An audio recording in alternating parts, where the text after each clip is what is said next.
ಶ್ರೀಲಂಕಾದಲ್ಲಿ ಭಾವನಾ ಸಿದ್ದು ಹನಿಮೂನ್.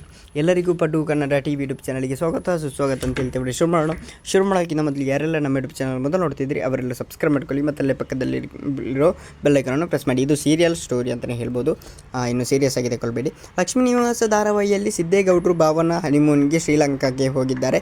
ಇನ್ನು ಜಾಹ್ನವಿ ಜಯಂತ್ನ ಕೂಡ ಶ್ರೀಲಂಕಾ ಪ್ರವಾಸದಲ್ಲಿದ್ದಾರೆ. ಅಲ್ಲಿ ಭಾವನಾ ಸಿದ್ದೇಗೌಡರು ಹನಿಮೂನ್ ಆಚರಿಸಿಕೊಂಡರೆ ಜಯಂತನ್ನು ಜಾಹ್ನವಿ ಕೊಲ್ಲಲು ಮುಂದಾಗಿದ್ದಾಳೆ. ಸಿದ್ದು ಮೇಲೆ ಸಿಟ್ಟಾಗಿದ್ದ ಭಾವನಾ ಸಿದ್ದೇಗೌಡರು ನಡುವೆ ಎಲ್ಲ ಸಮಸ್ಯೆ ಬಗೆಹರಿಯುತ್ತಿದೆ.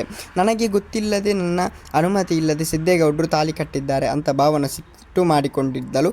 ಇನ್ನು ಭಾವನನ್ನು ಸೊಸೆ ಅಂತ ಸಿದ್ದು ಮನೆಯವರು ಒಪ್ಪಿಕೊಂಡಿರಲಿಲ್ಲ.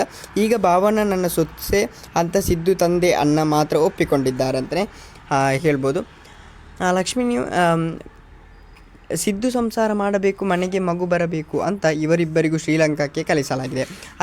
ಅಲ್ಲಿ ಇವರಿಬ್ಬರನ್ನು ಮುನಿಸಿ ಮರೆತು ಒಂದಾಗಿದ್ದಾರೆ. ನನಗೆ ನೀವೇ ತಾಳಿ ಹಾಕಿ ಅಂತ ಭಾವನಾ ಸಿದ್ದುಗೆ ಹೇಳಿದ್ದಳು. ಅದರಂತೆ ಮತ್ತೆ ಸಿದ್ದು ತನ್ನ ಹೆಂಡತಿಗೆ ಮತ್ತೊಮ್ಮೆ ಮಾಂಗಲ್ಯ ಧಾರಣೆ ಮಾಡಿದ್ದಾನೆ.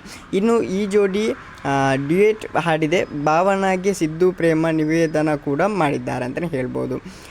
ಜಯಂತ್ ತುಂಬ ಈಗ ಜಯಂತನ್ನು ಕೊಡಲಿಕ್ಕೆ ಜಾಹ್ನವಿ ಹೊರಟಿದ್ದಾಳೆ. ಏನಾಗ್ತದೆ ಅಂತ ಸಿನಿಮಾ ಇದರಲ್ಲಿ ನೋಡಿ, ಸೀರಿಯಲಲ್ಲಿ ನೋಡಿ ಅಂತ ಹೇಳ್ತಾ love you so much guys. Thank you.